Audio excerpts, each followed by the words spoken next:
they came to the other side of the sea, to the country of the Gerasenes. When he had got out of the boat, a man who lived amongst the tombs, who had an unclean spirit, met him. No one could bind him, even with a chain, because he had often been bound with fetters and chains, but he wrenched apart the chains and broke in pieces the fetters. No one had the strength to subdue him. Night and day among the tombs and on the mountains he had always been crying out and bruising himself with stones.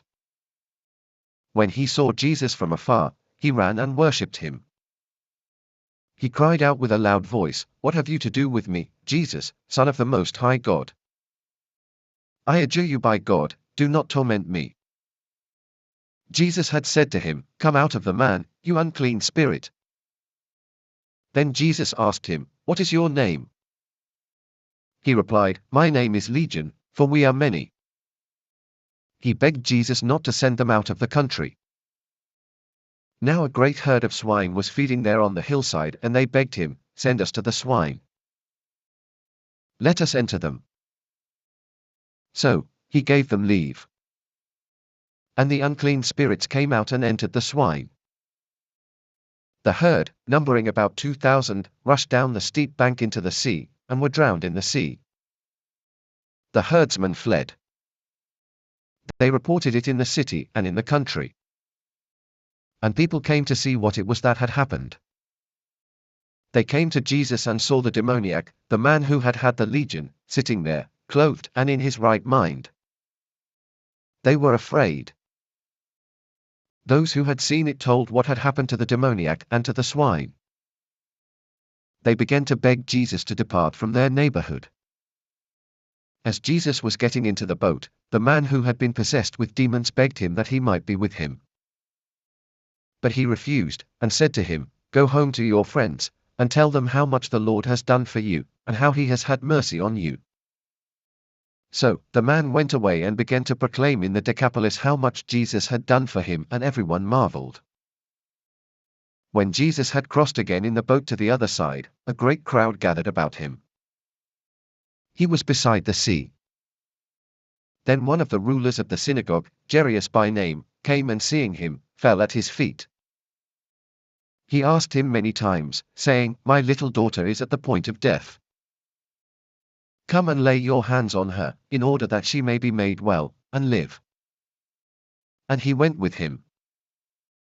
A great crowd followed him and thronged about him. There was a woman who had suffered from a flow of blood for 12 years. She had suffered much under many physicians. She had spent all that she had, but was no better. Instead, it got worse. She had heard the reports about Jesus. She came up behind him in the crowd and touched his garment, as she thought, "If I touch even his garments, I shall be made well." Immediately the hemorrhage ceased. She felt in her body that she was healed of her disease. Jesus, perceiving in himself that power had left him, immediately turned about in the crowd, and said, "Who touched my garments?" His disciples said to him, "You see the crowd pressing around you, and yet you say, 'Who touched me?'" But he looked around to see who had done it. The woman, knowing what had been done to her, came in fear and trembling and fell down before him, and told him the whole truth.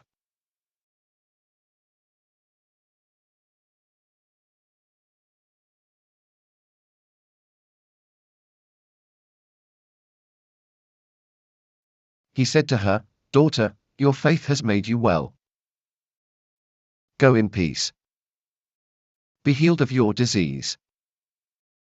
While he was still speaking, some came from the ruler's house and said, "Your daughter is dead. Why trouble the teacher any further?" But ignoring what they said, Jesus said to the ruler of the synagogue, "Do not fear. Only believe."